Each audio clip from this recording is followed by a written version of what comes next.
আসসালামু আলাইকুম। Agro info BD চ্যানেলের পক্ষ থেকে আরও একটি নতুন ভিডিওতে আপনাদের সবাইকে স্বাগতম। আপনার বেগুনের গাছের ডগা কি শুকিয়ে যাচ্ছে? বেগুনের ফলের মধ্যে ছোট ছোট ছিদ্র দেখা যাচ্ছে? তাহলে আজকের এই ভিডিওটি শেষ পর্যন্ত দেখুন, কারণ আজ আমি দেখাবো বেগুনের সবচেয়ে ক্ষতিকর ডগা ও ফল ছিদ্রকারী পোকা চেনার উপায় এবং এই পোকা কিভাবে দমন করবেন। বেগুনের সবচেয়ে ক্ষতিকর পোকাগুলোর মধ্যে ডগা এবং ফল ছিদ্রকারী পোকা অন্যতম।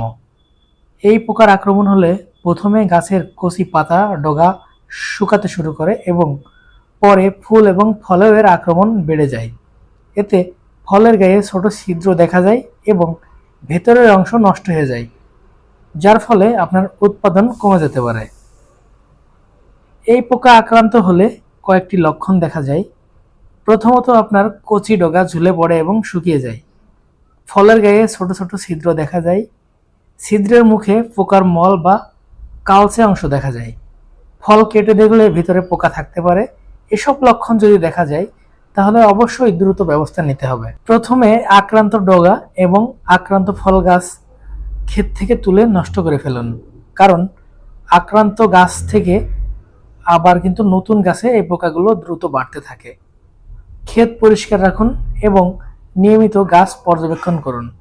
পোকার আক্রমণ বেশি হলে ইনসিপিও এবং অ্যাসিটাপিমিড গ্রুপের সাতিন পাউডার বা মানিক পাউডার বা প্রাইস পাউডার বা রেসিন পাউডার এবং এই অ্যাসিটাপিমিড গ্রুপের অন্য অন্য যে কোনো পাউডার প্রতি লিটার পানিতে 2 গ্রাম মিশিয়ে এবং ইনসিপিও প্রতি লিটার পানিতে 1/2 মিলি মিশিয়ে গাছটা ভিজিয়ে স্প্রে করে দিবেন।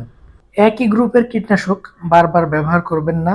অনেকেরই ভুল ধারণা আছে যে বারবার কীটনাশক চেঞ্জ করলে ফসলের ক্ষতি হয়। আসলে ধারণাটি সম্পূর্ণ ভুল।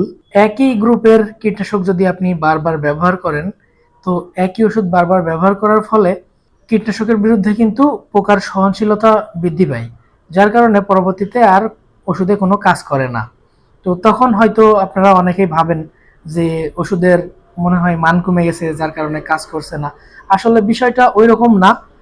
যদি কোনো ওষুধে কাজ না করে তাহলে আপনার উচিত সেটা চেঞ্জ করে, গ্রুপটা চেঞ্জ করে আবার নতুন কোনো গ্রুপ ব্যবহার করা।